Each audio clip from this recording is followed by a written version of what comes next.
기카시라는 게 한참 유행이라는 거죠.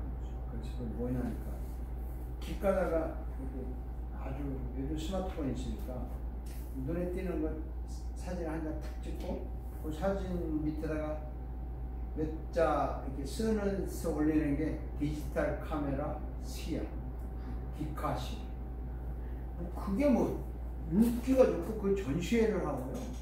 그러니까 뭐 이미 사진에 하고 싶은 말 다 들어가 있는 거야. 그리고 자기가 그냥 톡톡하게 몇 마디 던지면 시가 되는 거야. 이런 거에서부터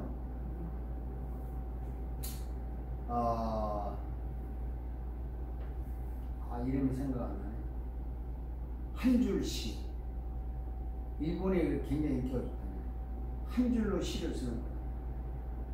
그 유명한 거 있잖아. 장곡도에 내기는 소라껍질 바다의 소리를 듣는다. 그거 우리 학교 다닐 읽어봤죠?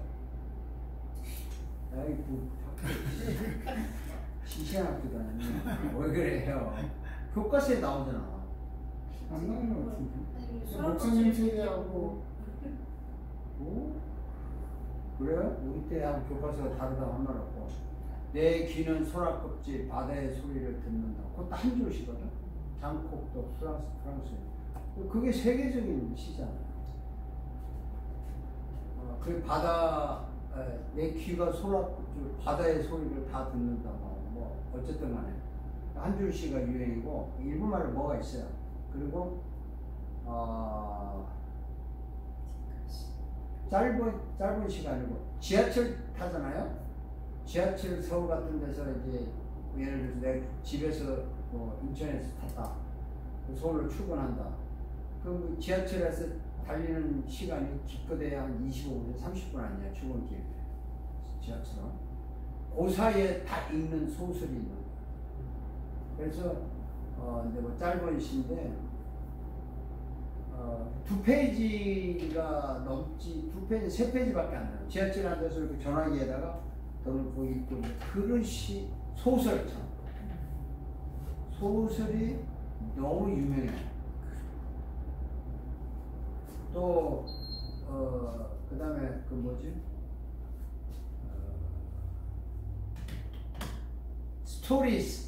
스토리가 있는 시. 쓸데없는 그 시를 쓰는 게 아니라 하나의 예를 드는데 이런 거예요. 전쟁이 끝나고 술 취한 사내가 집으로 돌아가고 있다. 어두운 밤에 발길 가로등 밑에 젊은 여자가 저하고 하룻밤 자고 가세요. 남자가 여자를 제니 와락 끌어안는다. 안았다. 그게 시야. 스토리텔링 시라고. 그래서 해설한 말 들어보니까 전쟁이 끝나서 이제 남자가 집으로 돌아오는 거야. 그래서 들어오는데 한 잔 먹고 오는데 가로 밑에 술 취한 여자가 이제 남자를 유혹했는데 자고 가서 살펴보니까 딱 끌어안았는데 집에 마누라는 거야. 그래서 끌어안은 거야. 그럼 그게 뭐냐? 그러니까 이제 해설을 정말 잘해요. 전쟁터에 남자가 나가고 여자는 먹고 살기 힘드니까 할 수 없이 몸을 팔면서 생계를 유지했다 이거야. 근데 남자가 집에 돌아오는데 그 동네에 그 여자는 제 남편인 줄 모르고 못 팔고 알았다. 근데 남자가 보니까 제 마누라를 해요. 그러니까 막 와락 끌어안았다는 거야. 그건 뭐냐면 우리나라 같으면 나 없는 사이 나쁜 일 됐구나 하는데 그 서양 문화인 거야. 나 없는데 혼자 사느라고 얼마나 고생했어. 이 지경까지 왔냐. 확 끌어안아서 다시 아름다운 재회를 한 그런 스토리라는 거야. 시가 몇 줄 안 되는 시인데 스토리 시가 있어요. 이런 거 제가 왜 긴 이야기를 하냐면 요즘은 길게 말하는 건 인기가 하나도 없어. 뭐든지. 그래서 제가 설교를 줄이려고 하는데도 이게 안 돼서 고민을 하는 거예요. 근데 이 책을 쓸 때쯤에는 그런 사상을 내가 조금 이어받아가지고 굉장히 짧은 문장으로 막 쓴 거예요, 이게. 문장이 길지도 않잖아요. 짧잖아. 그렇게 썼는데도 전체적인 내용이 길 때가 있어. 그래서 참 이게 고민인데, 오늘은 이제 우리가 주일날마다 예배하는데 예배와 설교와의 관계가 얼마나 중요한가 이제 한번 검토를 해봐야 되겠습니다. 자, 전사 읽어보세요. 설교와 관련된 요소들, 설교와 예배와의 관계. 제사와 예배는 본질적으로 같은 것이다. 오해하지 마라. 제사가 곧 예배라는 말이 아니다. 예배는 구약의 성전, 제사적 예식의 연속성에서 신약으로 이어진다. 하나님 제물 드리는 자, 제단, 제사장, 지정된 장소, 지정된 시간, 그리고 제사 드리는 방법과 목적이 제사에 포함된다. 구약의 제사는 하나님과 인간이 서로 만남의 현장이며 행동이다. 구약의 제사가 신약의 예배로 전환되는 변환점은 예수 그리스도의 죽음이다. 십자가에서 모든 것을 다 이루신 그 순간, 그리고 죽음으로 이어지는 그 순간에 성전의 지성소의 휘장이 찢어졌다. 무덤이 열리고 죽은 자들의 부활이 발생했다. 죽이는 제사는 끝났다. 그 이후 대제사장이신 예수 그리스도가 영원히 부활하셔서 살아있는 예배의 주인이 되셨다. 예배는 그리스도를 통하여 성령에 의하여 하나님과 인간이 서로 만남의 현장이다. 그런 의미에서 본질적으로는 구약의 제사와 같은 것이다. 구약의 제사가 신약의 예배 속에 고스란히 녹아있다. 네, 이거요. 이 한마디가 책으로 이렇게 썼지만요. 구약의 제사와 신약의 예배의 관계를 짧게 했는데, 구약의 제사는 실제로 제물을 바치고 죽이고 피를 흘리고 제사장이 다 했는데, 이게 예수님이 이제 십자가에서 돌아가심으로 죽이는 제사는 끝났다. 이 말을 여러분들이 할 수 있다면 신학 공부 제대로 한 거야. 끝난 거야. 그리고 예수가 대제사장이 되셔가지고 이제 부활하셔서 이제 우리는 살아있는 살리는 예배의 그 주인이 되신 거죠. 그러니까 구약은 죽임으로써 하나님과 인간이 만났다고 성경에서, 신약은 살아있는 주님이 예배라는 걸 통해서 하나님과 우리가 만나는 현장이고 행동이고. 그러니까 구약은 짐승을 놓고 성전에서 이걸 죽임으로 하나님과 인간이 이 짐승이라는 걸 죽임으로써 만나는 현장이라면, 신약은 이 짐승 대신에 예배라고 하는 현장을 놓고 예수님과 우리가 만나는 거예요. 그 예배 안에 예수님이 죽으신 게 다 녹아 있는 거잖아요. 그래서 몇 줄 안 되는 건데, 이 이야기를 여러분들이 어디 가도 할 수 있다면 정말 제대로 신학한 거예요. 예배에 관한 신학의 원리를 제시한 거예요. 그 인간과 하나님 만나는 행동이고 현장인데, 구약 시대의 방법과 신약 시대의 방법의 차이는, 구약 시대는 죄물을 죽여서 지정된 장소에서, 물론 지금도 뭐 예배 교회라고 하는 어떤 장소에서 만나지만, 이제 예수 때문에 구약과 신약이 완전히 바뀌었거든요. 그래서 이 제사와 예배는 본질적으로는 같지만 확실히 다르다.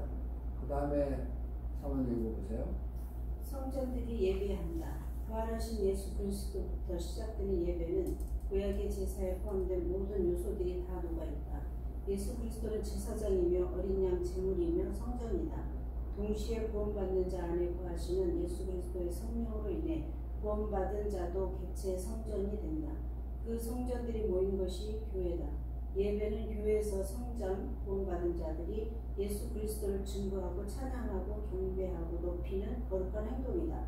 예배는 교회에서 성전들이 예수 그리스도를 통해서 정결하게 되고 거룩하게 되고 영광스럽게 되는 최선의 행위다. 예배는 하나님의 공적, 오피셜, 법적, 주리티칼, 임재, 프레센스타.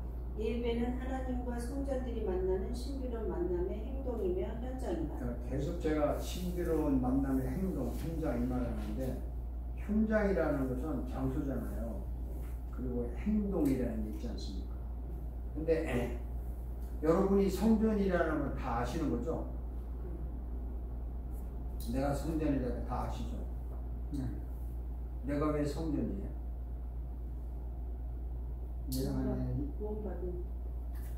내 안에 뭐?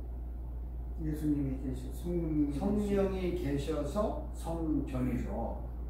그러니까 이제 물어봅시다. 예수 그리스도가 제사장이었고 동시에 어린 양으로 제물이 되었고 예수님 자신이 성전이라고 했어요. 이거 홀라 내가 3일 만에 세우고 있다. 그러니까 예수님 안에 제사장 역할이 있고 제물 양의 역할, 성전 역할이 있어요. 근데 그 예수님이 이제 제사장으로서 죽으심으로써 대제사장이 되고 이제 예수님 부활하심으로 거룩한 성전이 되어서 그 예수님의 영이 성령으로 내 안에 오셨단 말이에요. 그럼 나도 성전이에요. 나도 성전. 그 성전들이 모인 것이 교회다. 이게 교회의 데피니션이에요. 이 단어가 굉장히 중요해요. 그 성전들이 모인 것이 교회다. 이거 엄청난 정의입니다. 우리 시합에서 배울 때는 성전 그러면 교회 그러면 뭐 헬라 목사님 다 아시겠죠. 에클레시아. 그래서 액은 아우로, 클레시아 이제 모으다. 그래서 밖에서부터 모아들여서 에클레시아를 헬라에서는 교회라고 한다. 문자적인 해석은 맞죠. 그렇지만 진짜 내용은 성전인 내 같은 성전들이 모인 것이 교회라고 합니다. 그래서 나 혼자는 성전인데, 그렇죠? 우리 지금 네 분들이 다 성전이잖아요. 우리 넷이 모여서 예배하면 우리는 교회예요. 둘이만 모여도 교회가 돼요. 회는 회라는 건 두 사람 이상 모이는 것을 회라고 해요. 그러니까 나 혼자는 성전이지 교회는 안 돼요. 나 혼자 집에서 예배했다 이거는 틀린 말이에요. 둘이서 예배했다 그러면 이해는 가요. 그래서 교회는 성전들이 모인 거야. 그러니까 이제 이게 화란 신학에서는 굉장히 중요한 날카롭게 이야기하는데 성전들이 모였기 때문에 교회이기 때문에 불신자들이 왔잖아요. 불신자들은 교인이라고 말하지 않아. 화란에서 구경꾼. 그러니까 예배는 성전들이 하는 거지 불신자는 예배할 수 없다는 거예요. 불신자가 어떻게 예배를 해요? 내 안에 주님이 안 계신데 내가 어떻게 주님을 볼까? 그러니까 이제 쉽게 말하면 그 사람들은 구경꾼이에요.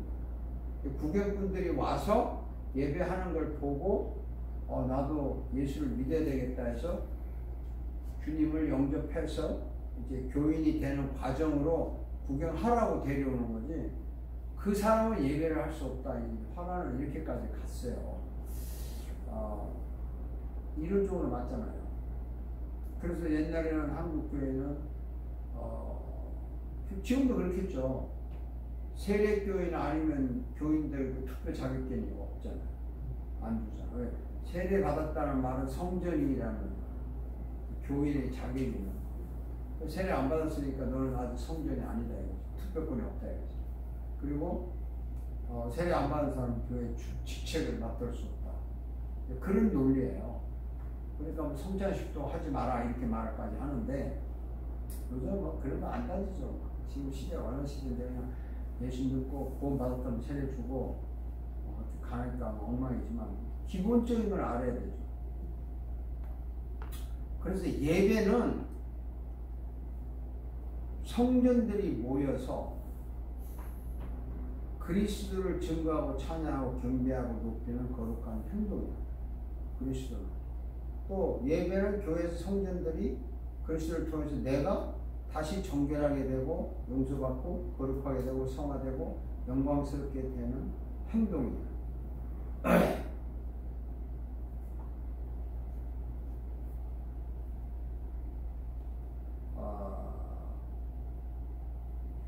간단하게 썼지만 굉장히 심오하게 설명을 했습니다. 그래서 예배는 하나님의 공적인 오피셜입니다. 공적인 게 뭐냐면 이런 거죠. 개인적인 게 아니에요. 하나님이 개인적으로, 내가 집에서 기도할 때 개인적으로 만나줘요. 또 산에 가서 기도할 때 개인적으로 만나줘요. 그러나 예배는 하나님이 공개적으로 만나는 오피셜. 그 다음에 법적이라는 것은 이제 이런 거죠. 판사가 코트에서 예비 신문을 할 때는 뭐 변호사, 검사 와라 이래가지고 의논하고 물어보고 그리고 이제 이 두 범죄자, 고소인들 앉혀놓고 질문하고 뭐 이러고 그런 거를 막 하지만 다 의논해서 뭐 파이널리 판결을 할 때 있잖아요. 판결을 할 때는 판사가 이제 정면으로 변호사 앉아라, 검사 앉아라 뭐 다 앉고 기록하는 사람 속기록 다 앉고 공식적으로 판결을 하잖아요. 오피셜. 그리고 판결이 딱 내면 법적인 효과가 있잖아요. 그건 아무도 못 바꾸잖아. 대법원까지 가면 더 이상 못 바꾸거든요. 그 법적인 효과가 주디셜. 법적이었어요. 주디셜. 그런데 그때 당시는요, 물론 이제 골석 재판도 있지만 특별한 경우는 피해자, 피의자, 검사, 변호사, 판사 전부 다 거기 있다고. presence, 임재. 그래서 이 세 가지 용어를요, 굉장히 중요해요. 예배는 하나님의 official, judicial, presence다. 이거. 이 세 개가 다 만족해. 하나만 만족하면 안 돼요. 그래서 결론은 이제 예배는 하나님과 성전들, 각자 우리가 만나는 신비로운 만남의 행동이 현장에 참 신비롭지. 근데 신비롭다 그래서 알쏭달쏭한 것이 아니라 거룩하고 현실적이면서 신비롭다. 신비가 두 가지가 있죠. 네? 하나의 신비는 뭐냐면 이런 거 있어요. 이런 신비 있잖아요. 저수지 밑에 물이 깊은데 안 들어가 봤죠. 동네 저수지 밑에 처녀가 빠져 죽었다더라, 뭐 개가 빠져 죽었다더라, 그 안에 들어가고 토깨구리 했다. 우리 어릴 때 그래 보통 많이 들어갔을 거예요. 그 아무것도 몰라. 토깨구리 있다더라. 그 신비로운 거야. 알쏭달쏭한 신비로운 거야. 그런 신비로움은 미신이라고 해요. 막 오만 소문 다 퍼져. 왜? 확인이 안 돼. 저수지 물 뺄 때 안 가봤겠죠. 저는 가봤어요. 저수지 물을 빼는 날 1년에 한 분 빼요. 이제 저수지에. 그러면 촥 빠지면 이제 그 논에다가 물을 다 공급을 해요. 공급을 하고 바닥이 드러나. 그래 막 와 구경 가는 게 진짜 전주가 빠져 죽었나. 또 그 아무도 없고 그 잉어, 자라, 뭐 어쩌다 버린 나무 막대기 버린 거 그런 거밖에 없어요. 거기에 무슨 토끼가 있고 그 천여 귀신이 어디 있어? 아무것도 없어. 바닥 보면 그거야 진흙이고. 우리 거기 들어가서 자라 막 잡고 잉어 잡아가지고 끌고 나와서 끓여 먹고 막 그랬잖아요. 그런 신비는 사람을 그냥 막연하게 돌게 정신 나가게 하는 신비고, 여기서 우리 기독에서 말하는 신비는 바닥이 다 보여. 네? 그리고 이런 거잖아요. 바다, 저 태평양 바다 한가운데 들어갈 잠수들을 산호. 바닥에 우리는 안 몰랐는데 잠수들이 들어가서 사진을 찍고 바닥까지 내려보니까 바닥이 너무 아름답잖아요. 그런 신비를 말하는 거야. 교회에서 말하는 신비. 그러니까 막연한 신비가 아니라고. 알면 알수록 너무나 놀라운, 클리어한. 하나님의 말씀이 캐면 캘수록요, 너무나 클리어하고 신비로운 맛이 오는 거예요. 그것이 신비로운 만남이고, 그리고 하나님과 성전들이 만나면 그 얼마나 신비로운가 여러분이 체험을 해봐서 알겠지만 그런 거잖아요. 자, 그러니까 이 예배라는 것이 얼마나 신비롭고 좋다는 것을 우리가 정말 체험을 해요. 딱 두 사람 이상의 예배를 교회가 되니까 예배를 했을 때 예배 순서가 있고 뭐 찬양이 있고 기도가 있고 말씀이 있고 다 있지만 그 예배라는 행동 하나에 행동이잖아요. 찬양도 행동이고 기도도 행동이고 헌금도 행동이고 설교도 행동이고 그 행동하는 현장, 그 현장이 뭐 그때무지 교회는 여기 주소고 그 현장이 또 다른 교회는 다른 거고 어쨌든 뭐 산에도 어쨌든 공식적인 현장이란 말이죠. 근데 그 현장이 얼마나 신비롭다. 나는 주일날마다 그런 100%는 아니지만 참 신비로운 뭔가를 이렇게 좀 느끼는 편이에요. 야, 어떻게 이렇게 우리가 여기서 이렇게 예배를 할 수 있을까? 좀 신비롭다. 주님이 현장에 지금 오셨는데 아래에서 현장에 온 거 보여요? 보이죠. 슬프지? 안 보이니까. 안 보이니까 슬프죠? 느낌으로. 그 보인다는 말이 뭐 우리 눈으로 실제로 보이는 거 아니지만 보는 거 이상으로 어떤 온다고 보는 거 이상으로. 우리는 이제 눈으로 보는 거를 본다고 하니까 설명하기가 힘든데 쉽게 말해서 선생 주머니에 돈 얼마 있어요? 지금? 지금요? 70, 80불 있어요. 70, 80불. 크레딧 카드. 크레딧 카드 3개. 3개인데 맥시멈이 얼마예요? 하나는 10,000불이고 하나는 6,500불이고. 크레딧 좋네. 짜증나. 나도 2만 불 했는데 이제 하도 돈을 안 쓰고 이 평균 수익이 얼마냐 묻고 이런 거 있잖아요. 그러니까 뭐 하니까 이제 막 줄였더라고. 이는 뭐 수익이 없으니까 10,000불 또 한 곳은 5,000불 아예 안 써요. 크레딧 카드. 데뷔 카드 가지고 지금 10,000불하고 6,000불하고 80불하고 언제든지 쓸 수 있잖아. 네? 언제든지 쓸 수 있다는 게 인재예요. 인재. 언제든지 쓸 수 있는. 근데 5만 불을 써야 된다 그러면 그건 내가 지금 갖고 있는 게 아니라고.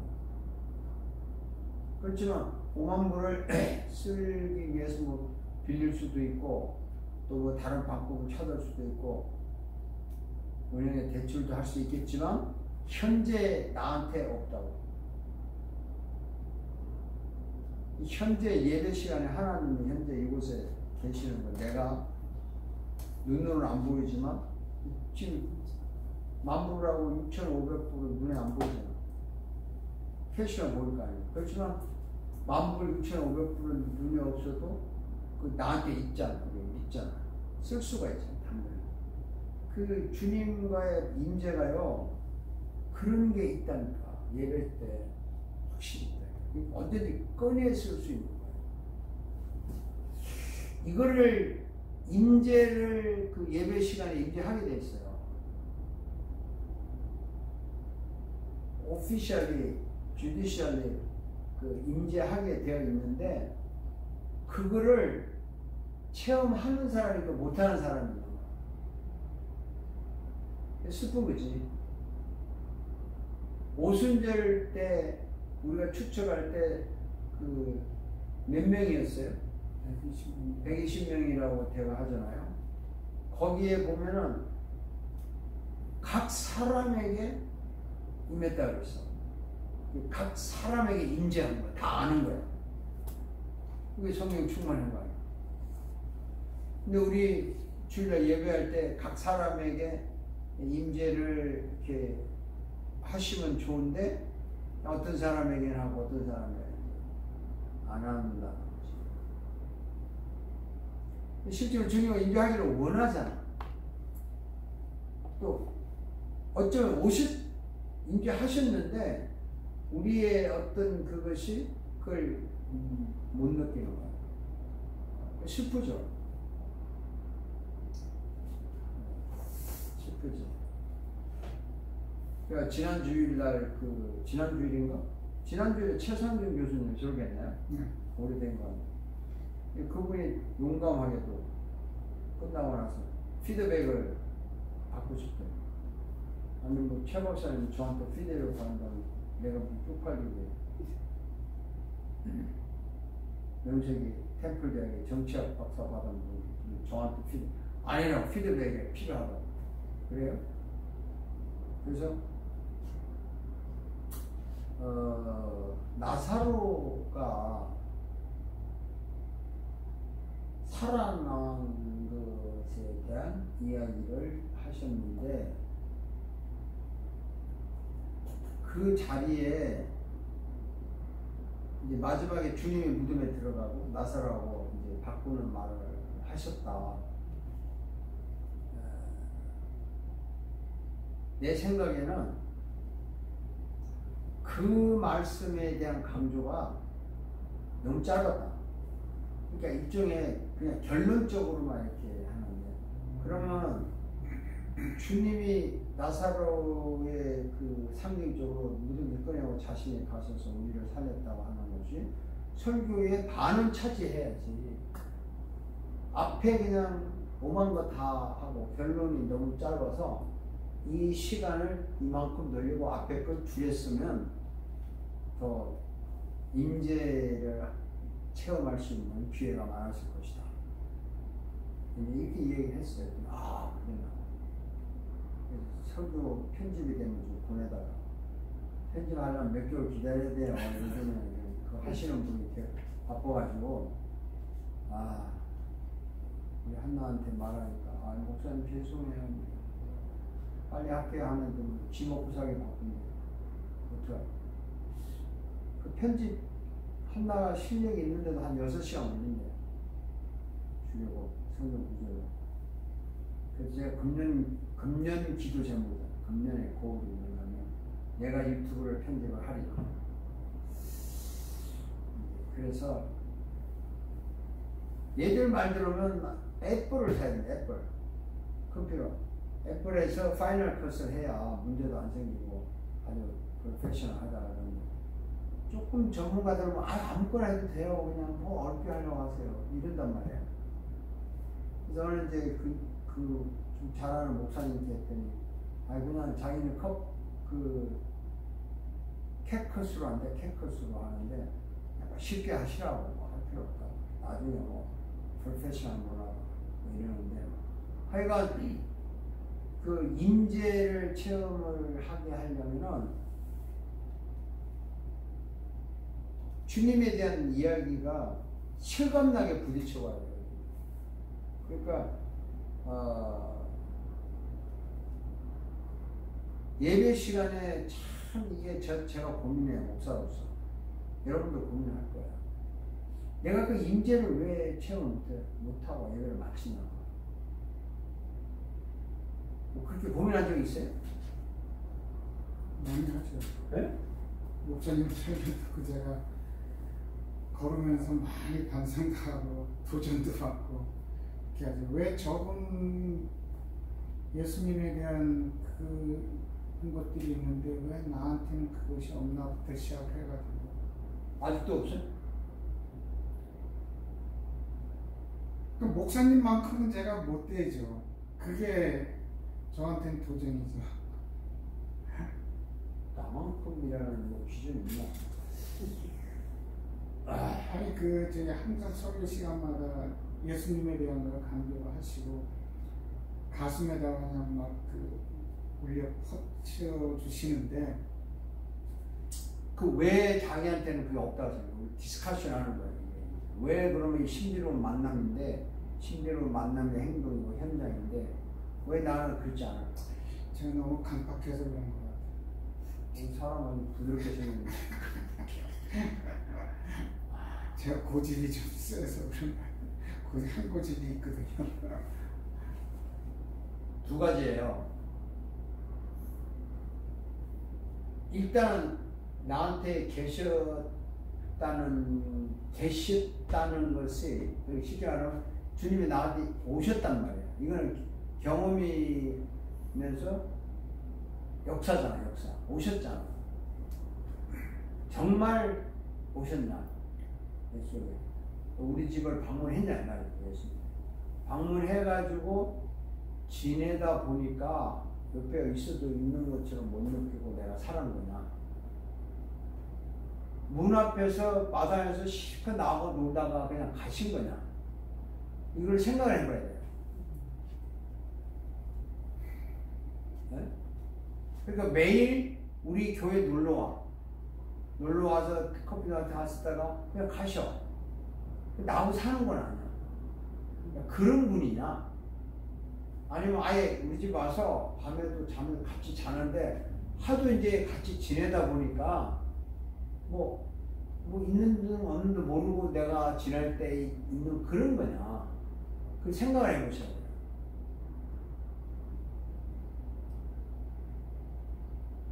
정말 생각해봐야 돼.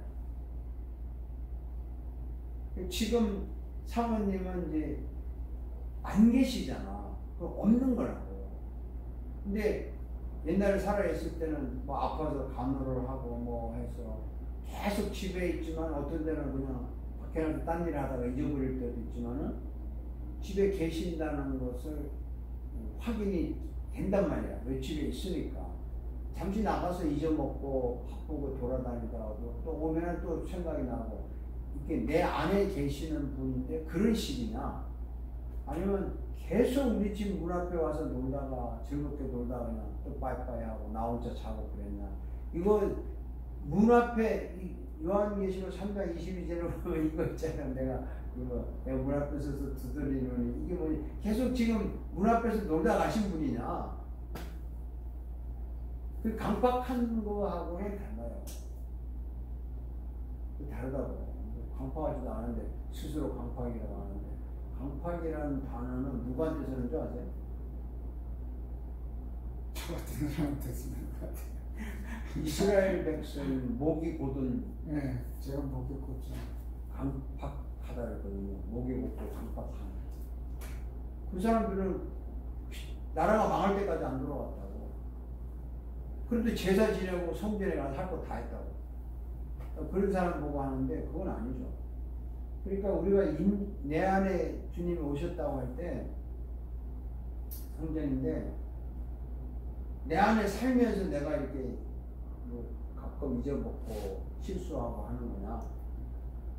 문 앞에서 해서 왔다가 가고 문 앞에 놀다 가는 거야. 그때 즐거운 거야. 가고 나면 나야 나 혼자야. 그거 생각해봐야 돼요. 그렇게 생각해야 되고 또 하나는 아예 그냥 마치 전화로 이야기하듯이 영상으로 보듯이 매일 전화를 하고 영상으로만 그냥 보고 한 번도 만난 적이 없는 그럴 수도 있다고요. 매일 설교 듣고 성경 읽고 하면서 하는데 실제로 이 대면을 한 적이 없는 거야. 이거 얼마나 서울 거야. 근데 자기는 매일 영상 하니까. 며칠 동안 영상 하는 거지만, 인간이 정말 죽을 때까지 한 번도 안 만나고 영상으로만 사랑을 하다 갈 수 있을까? 있을 것 같아? 뭐 요즘 뭐 유튜브 뭐 이런 걸로 다 한다니까. 유튜브로 사랑하는데 한 번도 안 만나고? 가능해요, 그게 인간이? 가능하지만 절대 가능하지 않죠. 왜 채팅해가지고 인터넷에서 나이 속이고 하잖아요. 그러니까 참 1년 동안 해서 이제 결국 만나자는 거야. 만나가지고 당하고, 폭행당하고, 사기당하고. 그전에는 막, 이 인터넷에 얼마나 달콤하게 얘기했냐고. 얼마 전에 신문에 났잖아요. 자기 아버지가 집 앞에 모르는 차가 한 대 있어서, 그 2층에서 이상한 소리 들어서, 올라갔더니, 자기 그 14살짜리 딸의 방에, 그라지에 그라지 남자가 숨어 있더라는 거야. 그래서 당신 누구냐니까 남자가 그냥 딱 뒷문으로 도망을 쳤다고 갔어요. 체포를 했지, 나중에. 그때 얘 14살짜리하고 인터넷 책임을 거의 한 6개월 이상 한 거야. 그리고 오늘 내가 이제 너네 집에 가겠다. 아빠 몰래 가겠다. 들은 거야, 이 남자가. 대면하러 온 거 아니에요, 대면하러. 임재가 대면인데, 그 전에 우리 많은 사람들이 성경을 읽고 공부를 하고 설교를 듣고 은혜를 받고 할렐루야 아멘 하는 것을 하나님을 만났다고 생각을 하는 거야, 사람들. 임재했다고 생각하는 거야. 그러니 나도 이 설명할 필요는 없는데, 임재는 이렇게 영적으로 대면이라고 부딪히는 보는 거라고. 지금 내 주머니에 캐시가 있다 이러면 갖고 잊어먹어도 순간적으로 딱 돈이 있네 이거잖아. 그럼 언제든지 쓸 수 있잖아요. 근데 우리가 주님을 만났다, 내 속에 계신다고 말을 하는데 정말 문 밖에 세워놓고 이 얘기 실컷 하고 내 속에 정말 안 오실 수도 있다니까. 근데 내가 문 앞에서 자꾸 이야기가 만나니까 나는 그 사람 만나서 그 사람 알아 하고 말하는 것처럼 주님이 내 속에 있다고 생각합니다. 실제로는 그럴 수 있어요. 예를 들어서 어떤 여자를 항상 문 앞에 이웃집에 울타리 밖에서만 만나고 이야기하고 짝사랑할 수 있지. 짝사랑해서 마음속으로 막 하는데 한 번도 실제로 같은 방에서 부딪힌 적이 없어. 자기는 그 여자 만났대, 사랑한대. 그러다 가. 그럼 끝이야. 그럼 뭐라 그래, 그거? 짝사랑이라고. 짝사랑. 일본말로 뭐라는 줄 아세요? 가닥부리래, 가닥부리. 내가 왜 이 말을 하냐면, 김원자 권사한테 내가 배웠어. 김원자 권사님한테 농담을 했거든. 권사님, 나 혼자 산다고 여기 여자들이 찾아와. 아주 그냥 나오고 살자고 찾아와요. 또 김원자 권사님 내가 뭘 하나 왜 이 말을 꺼내냐면 임재에 대해서 얘기하는데 여자든 남자든 그 남자가 여자 얘기하면 정신이 바짝 나고 여자가 남자 얘기하면 정신이 바짝 나와. 생리적으로. 그래서 그 권사님 연세가 얼마나 많아. 그래서 이제 뭐 할 말 없으니 내가 자극을 주느라고 나한테 여자가 찾아왔다. 그러면 눈이 발쩍 떠요. 목사님한테 여자가 와요. 막 이런 거야. 나하고 살자고 왔어. 예? 교인입니까? 물어. 짧은 시간에 농담이지만, 아이, 나 셀파 모르는 여자야. 그랬어요. 와서 나하고 결혼하지. 나 혼자 산다 소문나가지고. 목사님 만난 지 얼마나 돼요? 이런 물어요. 그래서 이 연세가 많아도 이런 쪽에는 대화가 되는구나. 그 권사님하고 내가 정치 얘기하면 대화가 되겠어? 경제 이야기하면 되냐고. 그러니까 내가 여자 이야기하는 게 자기 여자로서 관심이 생기는 거야. 내가 그걸 포착한 거라고. 그래서 맨날 그런 얘기만 해. 농담 비슷하게 웃기느라고. 그래서 또 웃어요. 그런 이야기냐면. 그래서 내가 그 여자 모르지 안 하지. 내가 왜 원자 씨가 내 애인이잖아. 안 해. 이렇게 이제 하면은 그게 싫지 않은 거야. 싫지 않고 에이 목사님이 무슨 그런 말을 하십니까? 하면서도 기분 나쁜 게 아닌 거야. 그래서 근데 여자가 자꾸 온다는 게 나는 전 생각하는데 여자가 나만 좋아하는데 뭐라고 해요? 그걸 가닥골이라고 그래. 짝사랑한다. 그래서 내가 하나 배운 거야. 그러니까 우리가 주님이 실제로 나와 만나지 않았는데 그냥 마치 나한테 오신 것처럼 짝사랑하는 것처럼 그런 임재를 느끼는지 않나. 하여튼 이거 좀 디테일하게 설명을 해야 되는데 실제로 주님을 나하고 사는 거거든요. 나하고 살면서 실수하는 거하고 밖에 세워놓고 보는 거하고는 분명히 달라. 제가 생각하기에는 저 같은 케이스는 하도 많이 저번에도 말씀드렸지만 눈물바다에서 떼굴떼굴 굴고 소나무를 뽑았네 이런 얘기를 하도 많이 듣다 보니까 왜 나한테는 저런 게 없나 이제 그거에 대한 그 어떤 갈망이랄까 이제 그런 것 때문에 왜 나는 그래도 이게 나는 진짜 예수님을 못 만나는 건가? 또 목사님도 설교하시다가 막 그걸 그렇게 해가지고 하시잖아요. 물론 저도 기도할 때 때로는 눈물도 나기도 하고 그러는데 그건 들었던 그런 막 그 드라마틱한 막 그런 게 없으니까 나는 진짜 내가 주님을 만나고 있는 건가 같이 동행하고 있는 건가 목사님 말씀대로 그냥 밖에서 문고리도 안 만들어 놓은 그 문 밖에서 그냥 문고리가 없으니까 들어오지 못하시는 건가 그러니까 생각을 맞아요. 맞는데 드라마틱한 이야기를 들으니까 나도 드라마틱하게 튀어나오고 싶다. 이런 전생뿐만 아니라 나도 젊었을 때 그랬어요. 그냥 감정 들어보니까 옛날에 한국 다 했잖아요.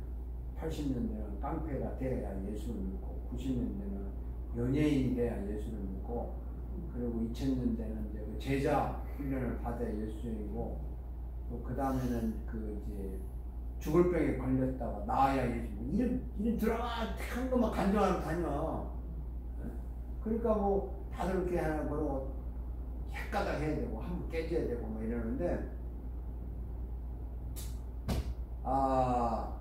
그렇지 않아요.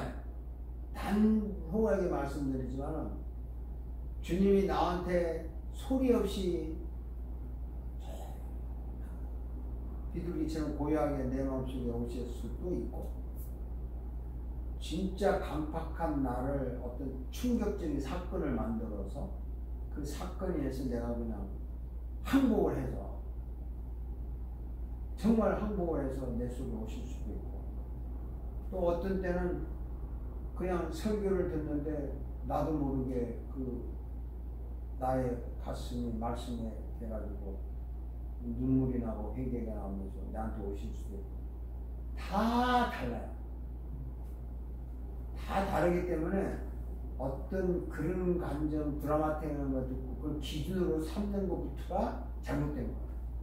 그런 거 없어요. 절대 없어요. 절대 없어요. 그거 아주 정말 기독교인이 사기치는 거야. 꼭 교회가 무슨 교인들을 드라마틱 자극을 줘가지고 이렇게 아멘 할렐루야를 강요하듯이 말이에요. 그 무슨 행사하는 거야. 예배가 행사에서 박수 막 일치고 막 흥분해가지고 막 해야 예배 은혜 받았다고 하는데 그 한국 교회가 그걸 정말 잘못해요. 어떤 사람은 조용히 앉아서 물밀듯이 밀려오는 그 은혜의 충격에 밀려가지고 자기 혼자 막 며칠을 그냥 혼자 흘러끼면서 지낸 사람이 있는가 하면 이제 뭐 간증하는 사람들은 막 떼굴떼굴 뒹굴고 뭐 침이 나오고 뭐 하고 있는데 성령님이 임의로 오신다는 임의라는 단어 있잖아요. 임의. 바람이 그 예수님 있잖아. 디모데가 아니라 니고데모한테 기억나세요? 바람이 어디서 왔다 어디로 가는지 모르지만 바람이 부는 거잖아. 근데 바람이 잔잔하게 불어도 나무 잎사리 흔들려요. 꼭 태풍처럼 와야 바람인가? 사람들은 막 태풍, 폭풍만 기대해. 그 쌀쌀한 바람도 사람 뼈다고 썩혀요. 안 그래요? 네. 꼭 막 쏘나기만 와야 옷 젖는 거 아니야? 가랑비 싹 하고 다 젖어요. 그러니까 은혜는요, 그렇게 막 폭풍우처럼만 온다고 생각하는 거 아니에요. 성령님은 임의로 오신다. 미세하게도 오시고 거창하게 오시니까 중요한 것은 왔다는 걸 나는 안다는 거예요. 미세하게 오셨던 거창하게 오셨던, 예를 들어서 주머니에 1불이 있던 주머니에 10,000불이 있던, 만불이 있으면 기분이 더 좋을 수도 있지만 돈이 있다는 거하고 없다는 건 차이가 있어요. 있다 말이야. 1불이라도 있는 거고. 그러니까 이게 임재가 내 속에 계셨다 하는 것은 퍼스널 이야기고, 임재는 오피셜하기 때문에 어떤 모임에서 나타나요. 우리 지금 강의하잖아요. 여기에 임재하실 수 있다고. 저는 왜 조직신학을 선택을 했냐면, 전공을 결국 그것도 실력이 빠져서 하다 말았지. 조직신학 시간에 은혜를 받았다고. 교회에서 설교 은혜 받은 게 아니에요. 조직신학 신론을 이야기하는데, 이성과 신앙, 그 이보민 교수라고, 그분이 이제 화란에서 유학 마치고 와가지고 하는데, 뭐 화란에서 공부한 강의 노트 정리가 안 돼가지고 그거 보면서 뭐 강의를 하는 건데, 어쨌든 하나님이 우리에게 찾아오실 때 거기에 반응을 할 때 예스라고 반응하는 것이 이성이냐 신앙이냐, 거기에 대한 주제였다.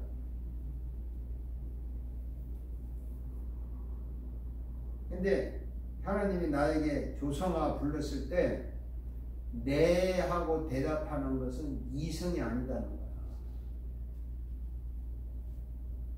절대로 이성으로 대답이 안 된다. 근데 그게 신앙으로 대답을 하는 건데, 그 신앙이 이성을 통해서 대답을 할 때 그거는 진짜 이성이고, 신앙이 없이 이성적으로 판단하는 것은 그냥 세상적에서만 이성이기 때문에 하나님을 알 수가 없다. 그래서 모래 위에 지은 집은 이성으로만 지은 집이지만, 반석 위에 지은 집은 신앙 위에 이성을 가졌다.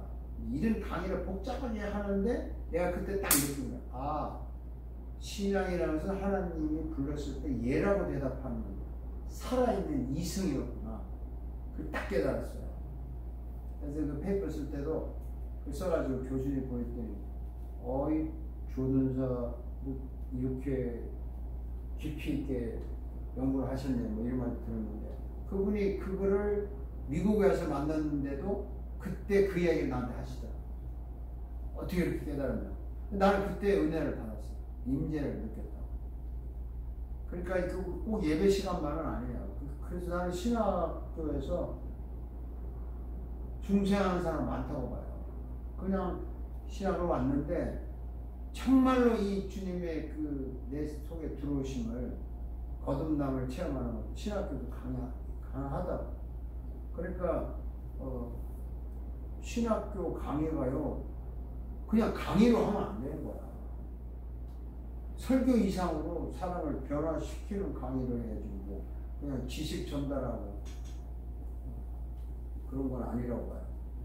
그래서 이제 내 마음에 오셨다 안 오셨다는, 충동으로 왔든 조용히 왔든 분명히 오신 거와 안 오신 거 차이가 있어요.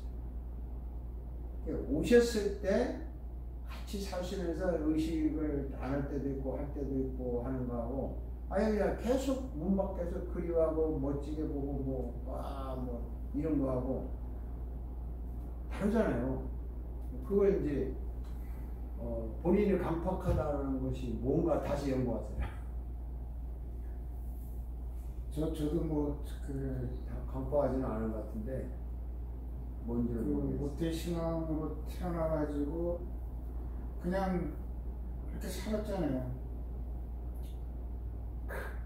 그러면서 그러니까 목사님 말씀대로 비둘기처럼 이렇게 잔잔한 바람처럼 오신 것 같은데 어디서 와서 오신 거지 뭐. 그러는데 조금 더 이제 그 진짜 드라마틱한 막 그거를 제가 원하는 것 같아요.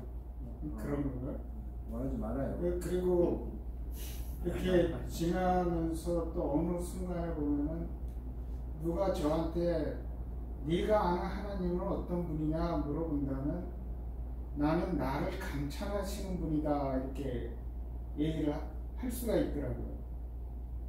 어느 순간순간 어떤 거를 통해서 저를 보고 계시더라고요. 어떤 사건을 지나서 하나님이 나를 감찰하시는구나. 그거를 수없이 느꼈어요. 감찰을 하시는데 거기까지는 외부의 하나님이야. 그 다음에 나오는데 자 예배와 임재에서 답이 나오니까 읽어봅시다. 그 다음 예배와 임재. 예배란 무엇인가? 한마디로 말하면 하나님과 성전들과의 공개적 만남이다. 만나서 무엇을 하는가? 하나님은 자신의 사랑을 표현하고 성전들도 자신의 사랑을 표현한다. 보이지 않는 사랑, 마음을 보이게 표현한다. 하나님은 말씀 설교로 표현하고 성전들은 찬양, 기도, 예물, 고백, 아멘 등으로 표현한다. 서로 주고받은 사랑의 절정이 예배의 절정이다. 이 절정에서 예배자는 하나님의 임재를 체험한다. 설교자는 알고 있다. 하나님은 천국에 계시고 실제 리얼리티, 온 우주에 계시고 편재 이미넌스, 신자의 마음에 계신다. 내재 인듀얼링, 내재는 그것을 알고 있다. 계신다는 것을 계신다는 것을 알고 있다. 그러면서 하나님은 특별한 장소, 특별한 시간, 특별한 사건의 현장에 일시적으로 임재 프레젠스 한다는 것도 알고 있다. 임재가 공적 법적으로 이루어지는 곳이 예배 현장이다. 예배에서 임재를 체험하는 것은 불신자에게는 구원의 기회가 되고 신자에게는 성령 충만의 기회가 된다. 예배에서 하나님의 임재를 체험하지 못한다면 그 예배는 인간의 종교적 모임이고 종교적 행사에 지나지 않는다. 이게 이제 무슨 말인데 하나님이 나를 감찰하는 건 밖에서의 하나님이에요. 근데 지금은 내 속에서 나를 감찰하지. 내 안에 계시니까 내 속에서 나를 감찰하는데 예배라는 것은 하나님과 내가 하나님이 나를 사랑하고 내가 하나님을 사랑하는 절정이 예배라고. 이게 이해가 되나요? 네? 아니 이해가 되냐고? 네. 그래요? 뭐 얘기해? 지금 다시? 내일 다시 할래? 자, 다들 결혼하신 분들이니까 쉽게 이야기를 합시다. 두 사람이 사랑을 해요. 뭐 성차별하면 안 되니까 여자를 하나님이라고 하고 남자를 교인이라고 합시다. 그렇게 해서 하나님도 우리를 사랑하고 교인도 하나님을 사랑해. 서로 사랑해. 서로 사랑을 하다 보면 이제 마지막에 서로가 한 몸이 되는 순간이 와요. 그게 사랑의 절정이라고. 한 몸이 되는 순간. 그 사랑의 절정을 두 사람이 체험하는 거죠. 그 임재라고.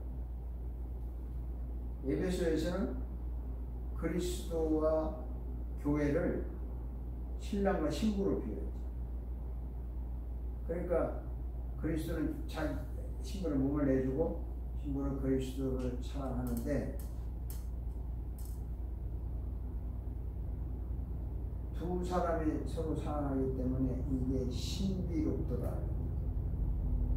예배소에서 신비가 뭐냐면 두 사람이 같이 한 몸이 되는 사랑의 절정에서 임재를 느끼는 게 신비예요. 영적인 클라이맥스가 있다. 예배 시간에 이게 사랑의 클라이맥스. 얼마나 좋아요.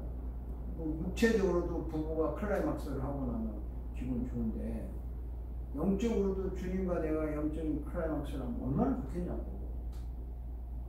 그걸 뭐 설명을 할 길이 없지만 예배 때 그게 일어나는 게 이제 오리지널 예배라고. 그러니까 찬양, 기도, 예물, 고백 이런 거는요, 그 주님을 향한 나의 사랑의 표현이라고. 쉽게 말하면 또 하나님은 말씀으로 우리를 표현하고. 근데 제가 왜 이런 그 예배소의 신랑 신부를 이야기를 하고 어른들 아가서가 이런 거잖아요. 아가서가 사랑의 시인데 그냥 시적으로 보면은 성적인 욕망을 추구하는 시잖아. 아가서가 뭐 너 유방은 어떻고 너 입술은 어떻고 네 뭐 허벅지는 어떻고 이게 다 그런 거 아니에요. 이게 미국 학교가 참 좋아. 내가 미국에 신학을 했어. 이 사람들 이런 이야기들을 자연스럽게 강의 시간에 상담 막 할 때 자연스럽게 하는데 한국 사람은 이런 거 막 금기 사항으로 하니까 내가 말을 잘 못하는데 부부가 부부 관계 하기 전에 뭐 서로 애무하고 키스하잖아요. 그게 찬양, 기도, 예물, 고백이야. 하나님 말씀 서로 애무하는 거야. 그래서 나중에 이 영적인 클라이막스 다 본다고요. 그 얘기라고 뭐 어렵게 생각할 거 없어. 근데 우리가 찬양할 때 그런 마음으로 기도할 때 예물 드릴 때 그런 마음이지. 아니 속된 말로 부부가 그 서로 그 애무할 때 그냥 사랑하는 마음으로 안 하고 무슨 고기 썰듯이 만집니까? 아니잖아. 예배 때 왜 기도 찬양이 그런 간절한 마음. 정말 영적인 클라이막스가 너무 신비로운 건데 우리는 주일날마다 이 예배 때 맛을 봐야 영혼이 막 살아서 이제 싱싱해지는 거예요. 똑같이 주일 돌아왔다, 똑같은 예배다, 똑같이 찬양이고 나와서 그냥 밥 먹고 가고 큰교회들도 마찬가지고 뭐 찬양팀들이 그러니까 이제 이 설교 때 큰교회 미국 교회 들어보면 뭐 얘들 아멘하고 박수 치잖아요. 그리고 막 찬양할 때는 완전히 온갖 음악 기구 다 동원해가지고 심지어는 거기 안개 낀 것처럼 뭐 이렇게 이것까지 조명까지 다 하고 말이지. 그런 것으로 너무 많이 애무를 하는데 그것으로 영적인 클라이막스로 가버리는 거야. 그게 전주곡이지, 예? 본론이 아니잖아. 근데 지금 그게 본론이 돼버린 거야. 그냥 말로 치고 아멘하고 찬양. 자, 그래서 그다음 읽어봅시다. 설교가 예배의 준폐를 결정한다. 네. 예배 현장에서 하나님은 말씀으로 예수 그리스도를 통해 성전인 인간에게 임재한다. 하나님은 직접 말씀하시지 않고 설교라는 도구를 사용하신다. 성령을 통해서 설교하신다. 설교는 말씀과 성령의 도구로서 성전된 인간을 하나님 앞에 세우는 하나님의 도구다. 예배에서 설교는 인간을 하나님 앞에 세우는 하나님의 자발적인 행위다. 예배에서 하나님의 임재는 하나님이 인간에게 오셔서 인간을 하나님 앞으로 이끄시는 하나님의 의지적 행위다. 예배에서 설교 없이 인간을 하나님 앞에 세울 수 없고 따라서 하나님의 임재를 체험할 수 없다. 설교를 통해서 하나님 앞에 설 때 비로소 임재를 체험한다. 하나님의 말씀이 설교를 통해서 임재를 체험하게 하여 만남을 이루고 성전들을 세워간다. 그 말씀의 중심에는 예수 그리스도가 있다.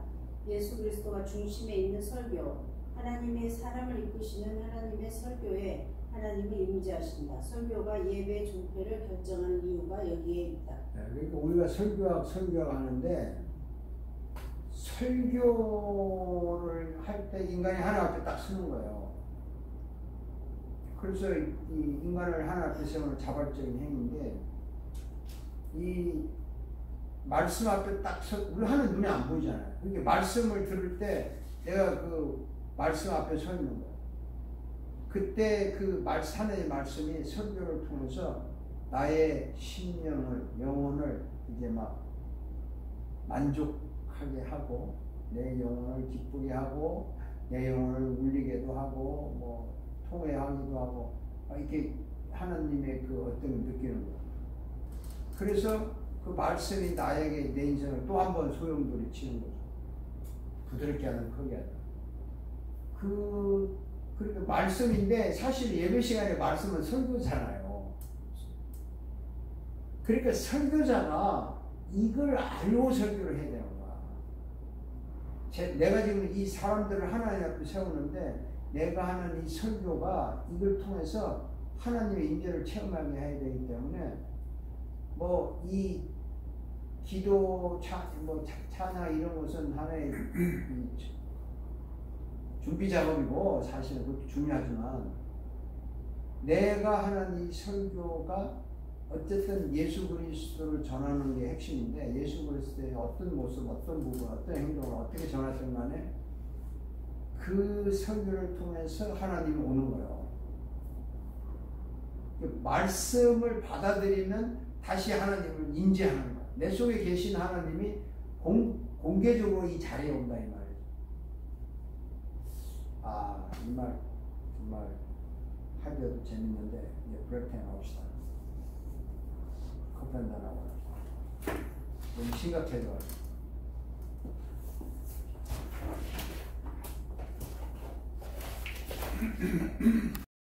여호와께서 저희와 언약을 세우실 때 모세가 호렙에서 그 안에 넣은 것이더라. 8장 9절. 나중에 그것마저도 없어져. 나중에 어디 가면 그것마저도 없어졌다니까. 네. 질문에 있는데 뭐예요? 근데 이제 우리가 그 시내산에서 그 저희 언약궤 안에는 언약 그 돌판 그거하고 아론의 선난 지팡이 네, 법궤 다 그거하고 있었어요. 만나. 예, 그 만나고 이렇게 세 개가 있다고 그것만 강조를 하는데 지금 여기 열왕기상 그 솔로몬이 이제 그 성전을 지으면서 이거를 열어봤나 봐요. 열어봤으니까 이 얘기가 있겠죠. 뭐 그럴 수도 있죠. 예. 근데 이 그 언약궤를 열어볼 수가 있었나 하는 것도 퀘스천이고요. 언약궤를 열어봤죠. 왜냐면 언약궤를 열어야 집어넣으니까.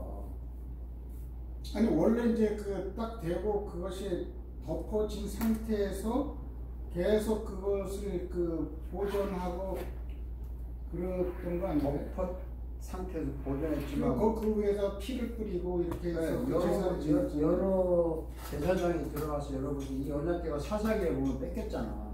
네. 그 블레셋 족속들이 열어보고 별짓 다 했겠지. 뭐 왜 안 했겠어. 그러니까 이게 이제 세월이 흘러가면서 일로 옮겨 다니고 저로 옮겨 다니면서 없어졌어요. 지팡이 없어지고 여기 법궤만 있는 나중에는 두 돌판 법궤 자체가 없어졌고. 네, 그 자체는 없어졌는데 나중에 다 없어져. 그러니까 중간에 자꾸 열어본 것 같아. 근데 블레셋 뺏겼을 때 글쎄 그걸 열어보지는 못했을 것 같은데 그때 뭐 그냥 그 신상들이 엎어지고 뭐 난리가 났었잖아요. 그 안에서 그런 신성한 거를 그들이 열게끔 하나님이 놔두셨을까? 이런 생각도 들고. 뺏기게 하나님 왜 놔둬 그러면? 아니 그거는 그 저기 내용이 있잖아요. 내가 지금 투마치 이게 이렇게 성경에 고린도 전서 5장인가 보면 기록된 말씀 밖에 넘어가지 말라. 그들을 교만하지 않게 하려면 여기 나와요. 그러니까 이 계획주의에서 성경 해석할 때 성경에서 말하지 않는 거 가지고 시리하지 마라. 모르지 넘어가. 왜냐면 말하지 않는 거 자꾸 연구하다가 이단되는 거야. 그러니까 이게 언제 없어졌는지 아무도 몰라요. 그리고 왜 없어졌는지도 몰라. 다만 역사 속에서 사사기 때부터 이게 지 맘대로 이방 족속에도 가고 다윗이 성전을 다윗 궁으로 그 올라올 때까지만 해도 다른 집에 가 있고 이러다 보니까 무슨 일이 일어났는지 모르는 거야. 재앙도 내리고 막 손댔다가 죽기도 하고 하니까 축책이 있죠. 결과는 나중에는 이것도 법계 자체가 없어졌어. 기록이 없으니까. 그래서 우리가 이제 성경을 연구할 때 왜 이 반대하는 사람들이 자꾸 이걸 추리를 자기들 그걸 논리적으로 맞추려고 하니까 성경에 논리적으로 안 맞는 게 너무 많잖아요. 네, 물론 그 역사적으로 앞뒤가 안 맞는 게 있단 말이에요. 이런 가지고 성경 엉터리다 이런 식으로 먹고 간다고. 그래서 제가 여기 그랬잖아요. 성경은 역사적이지만 역사책은 아니고 철학적이지만 철학책이 아닌데 살아있는 하나의 말씀인데 이걸 인간이 자꾸 논리로 풀다 이 말이죠. 그 답을 또 내야 똑똑한 목사가 되고 똑똑한 또 뭐가 돼서 만들어 내다 보니까 그럴듯하다 하다 보니까 나중에는 이단도 나와. 이단도. 그러니까 전사는 저도 몰라요. 그냥 없어졌어. 그게 제일 썩어서 없어진 거 아닌가요? 그러진 않을걸요. 아니 그 시간이 그러니까 그럴 수도 있고 왜냐면은 빵하고 그 나무인데 그렇지. 쌍년 지팡이에 싹이 났는데 썩었다고 할 수도 있고 문화도 썩었다고 할 수도 있고 어쨌든 간에 뚜껑도 열어봤다고 할 수도 있어요. 그걸 우리가 어떻게 이래라 저래라 할 문제는 아니야. 근데 이제 저가 좀 퀘스천은 혹시 그 조금 이제 막 그 믿는 사람이라든지 아니면은 믿지 않는 사람이 이걸 갖고 나한테 질문을 한다 그랬을 때 나는 과연 이거를 어떻게 그 사람들한테 설명해 줄까? 그래서 고린도전서 4장 6절을 소개를 하세요. 네. 고린도전서 4장 6절을 읽어봐요. 뭐라고 돼요?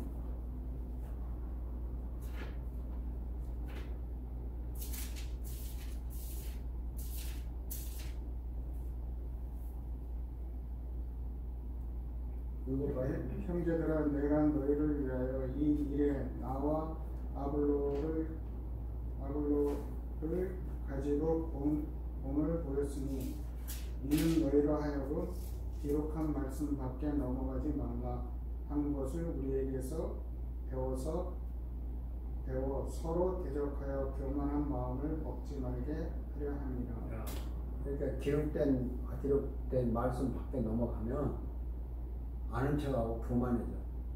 이렇게 하지 말라는 거예요. 그리고 이 개혁주의 성경 해석의 원리 중에 하나가 성경이 말하는 데까지 말하고 성경이 멈추는 데서 멈추라.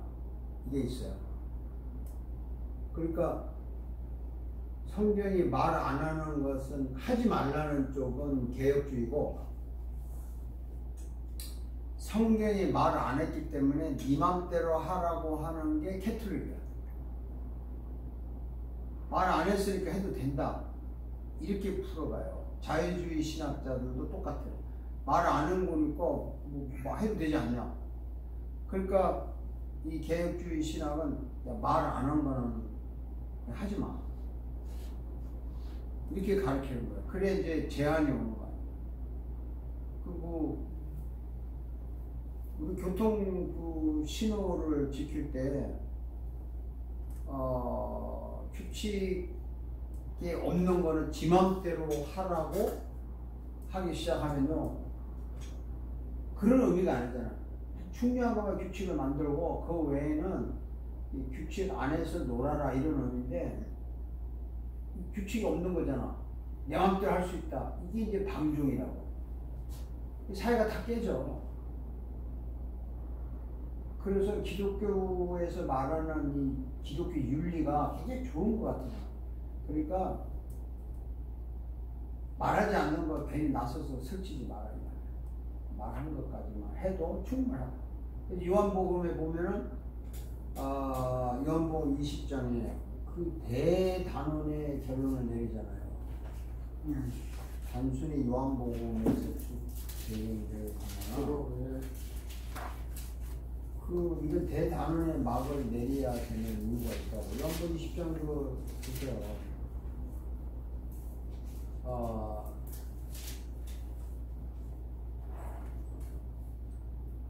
25절.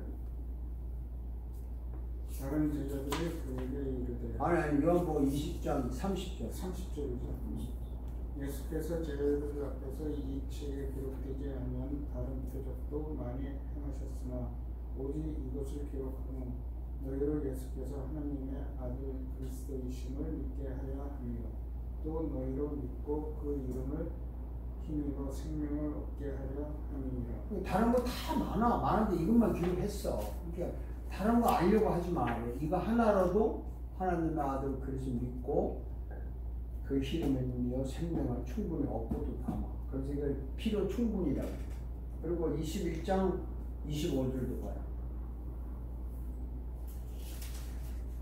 예수의 행하신 일이 이외에도 많으니 만일 낱낱이 기록된다면 이 세상이라도 이 기록된 책을 두개 부족할 줄 아노라.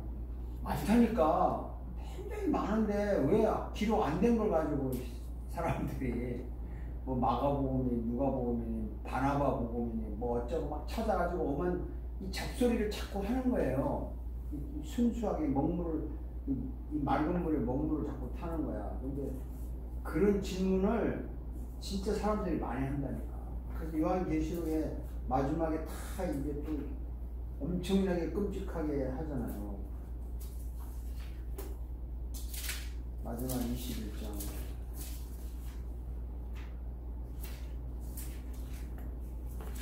(22장인데)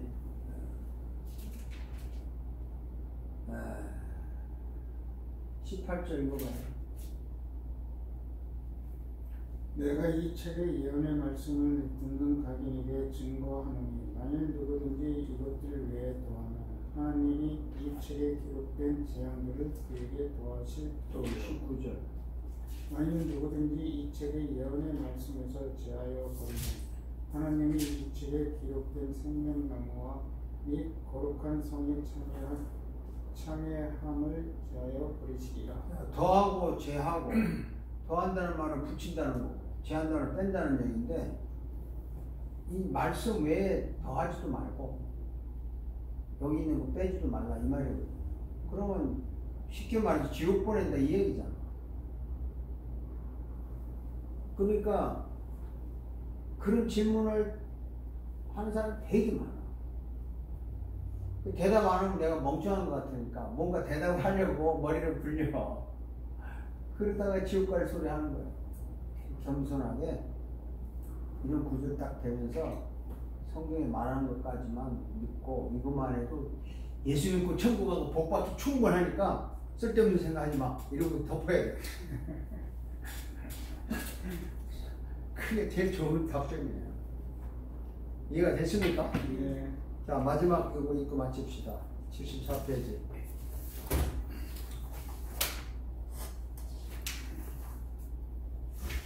항상 읽어보세요. 설교에서 하나님의 임재를 체험하며 어떤 반응이 나타날까? 이스라엘 민족들이 해방되어서 홍해를 통과한 후에 하나님의 임재를 직접 체험한 후에 나타난 반응이 찬양하며 춤추며 뛰놀았다. 설교에서 하나님의 임재를 체험하면 찬양, 기도, 감사, 고백, 예물, 회개, 용서, 희망, 결단 등등이 예배에서 표현될 것이다. 성전된 인간이 말씀으로 하나님 앞에 섰을 때 임재를 체험했을 때 이런 반응들은 자연스럽게 억제할 수 없이 나타나는 축복이다. 말씀에 대한 반응인가 자아도취 반응인가는 말씀 앞에서만 구별이 가능하다. 이게 무슨 말이냐면요. 이게 굉장히 중요한 말을 내가 지금 하고 있는 건데, 홍해를 건넜을 때 기적을 체험했잖아. 하나님의 임재를 체험했잖아. 그 춤추고 놀았죠. 전 국민이 춤추고 놀았어요. 그 하나님의 임재를 체험하면 찬양, 기도, 감사, 고백, 예물, 회개 이런 게 정말 즐겁게 이렇게 표현이 되는 건데, 이게 자연스럽게 일어나거든요. 순서상 말이에요. 요즘에는 이제 나도 가지고 고민을 해요, 사실. 예배 시작하기 전에 마음을 열기 위해서 찬양하자 이런 말을 하거든요. 참 마음을 열자는데 성경적인 건 아니에요. 말씀이 부딪혀서 말씀에 대한 반응으로 찬양하는 거야. 이런 거예요. 내가 전사님 기분 좋게 하면 막 전사님 칭찬하고 막 이렇게 아양을 떨면은 전사님 나한테 용돈을 줄 것이다. 이제 이렇게 생각해서 아양을 막 떠는 거 하고, 전사님이 나한테 용돈을 딱 줬어. 고마워서 아양 떠는 거하고 다르잖아. 같아요, 달라요? 네? 확실히 다르다고. 그러니까 은혜 받았다는 말은 말씀으로 그리스도가 나를 위해 죽으시고 부활하시고 지금도 나와 함께 사시고 있다는, 이게 다시 새롭게 깨달아서 은혜가 막 말씀 속에서 나타났어. 거기에 대한 기쁨으로 찬양하는 거고 예물 드리는 거고, 사실은 그게 맞는 거야. 예배학에서 다루면. 그러니까 설교를 딱 하고 찬양도 하고 헌금도 해야 이게 자발적이 되잖아요. 근데 언제부턴가는 이제 뭐 미리 찬양도 하고 뭐 마음의 문을 열자고 하니까 이게 인간적인 거야. 아니 찬양으로 마음의 문을 열어?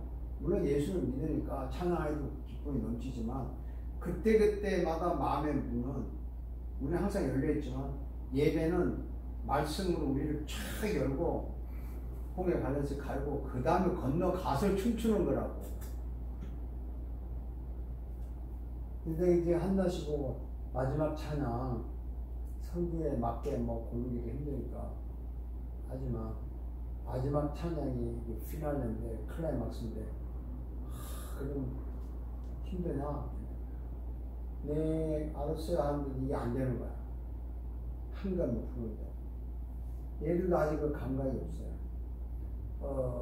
우리 모든 예배가 이제 왜 설교를 마지막에 하냐면요, 이게 잘못된 거예요. 사실은 목사님 처음에 딱 온 사람 낮춰놓고 말씀으로 싹 그냥 세탁기로 돌린 다음에 은혜 받았으니까 찬양합시다, 드립시다 이거거든. 먹읍시다, 교제합시다 이거 아니에요. 그게 정상 아니에요? 근데 뭐 순서가 막 전통적으로 내려오다 보니까 앞에 그냥 다 해버려. 나 왜? 은혜 받아서 찬양하는 게 아니라 찬양하다 보면 말씀을 다 잊어버리니까 오히려. 그러니까 이게 헌금, 물론 헌금을 나중에 하면 헌금이 더 나온대. 설교 끝나고 헌금을 하면. 그래서 제가 이제 의도적으로 바꾼 거는 뭐 순서가 다 있으니까 틀리면 아니지만 앞에 거 그냥 싹 다 하라 이거야. 하고 생각 하나도 없고 말씀 딱 듣고 찬양하고 끝나라. 그 말씀을 마음에 담으라고 하는 건데, 그 경험을 안 해보실 때 목사님 경험했을 거예요. 분명히 목사님도 나와 똑같아요. 목사님 어디 딴 데 가서 순서 맡은 적 있죠. 예배 순서. 뭐 설교를 맡았는데 축사를 했던지 뭐 있을 거라고. 그러면 예배 시간에 그 축사할 거 생각하죠. 그렇죠? 나도 그럴 때가 있다니까. 아, 내가 축사를 메시지를 메모를 뭐랄까? 물론 생각하고 갔잖아. 건배를 뭐랄까? 오늘 설교인데 뭐. 그러니까 예배를 하는 게 아니라 내가 맡은 순서에 집중하고 있는 거야 이게. 이거 웃기는 얘기인데 그렇게 되는 거예요. 네? 나도 그럴 때 이거 아니면 실례지. 그러고 딱 적고 예배에 집중하고 나도 이런다고요. 그러니까 그런 걸 생각해서 제가 찬양 다 하고 헌금 다 하고 순서 다 하고 마지막에 설교한다. 이렇게 해서 내가 마지막에 하는 거예요. 설교. 사실은 설교를 먼저 딱 홍에 가려는 설교를 하고 그냥 춤추는 일이에요. 성경을 하고